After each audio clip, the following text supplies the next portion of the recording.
Hello YouTube, this is a quick video about my Super Swoop. Basically it's a modified normal swoop park flyer. Fabulous little plane, virtually indestructible.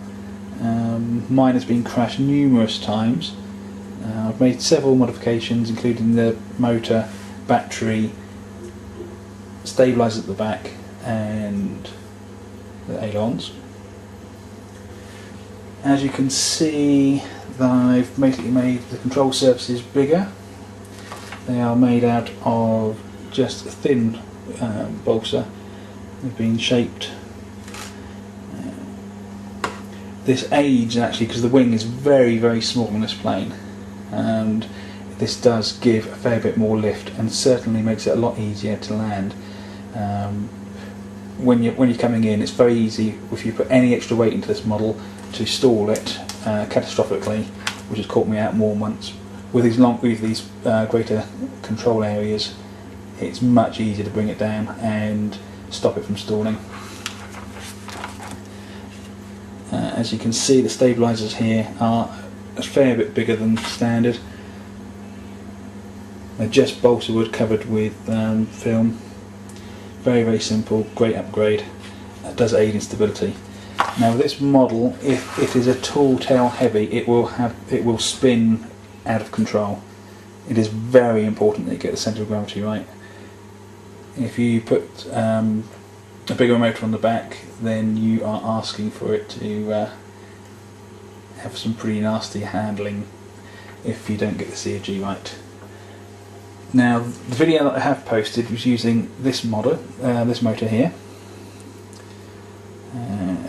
See that?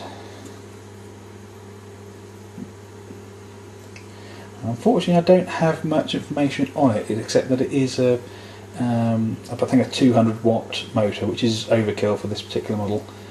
And running on 2S LiPo, it never really got up to speed, but it was putting out nearly 50 watts of power, which, considering this one puts out about 27, is a fairly large increase in power, except that the weight penalty is quite substantial.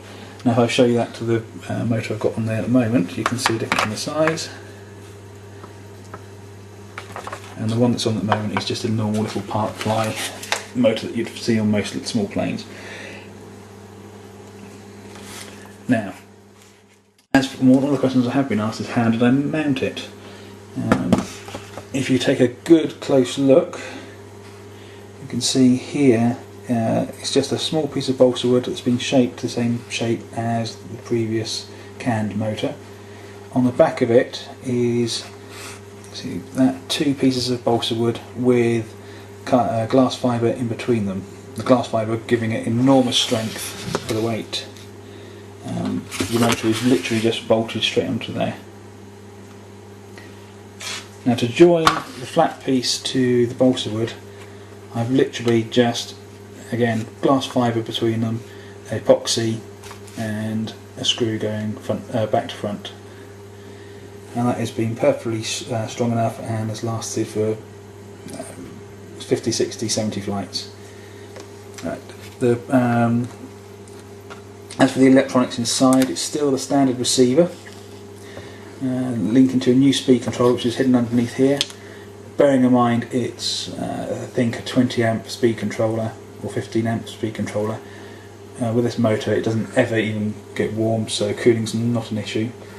The batteries I use for this plane are just these little tiny high model 7.4 volt 860 milliamp LiPos. Very small. If I just take the cover off here, as you can see, they literally just fit right nice and neatly straight in there. And there's plenty of room for the connectors, and it's a very neat fit. As you can see, mine's actually sustained a bit of damage across here.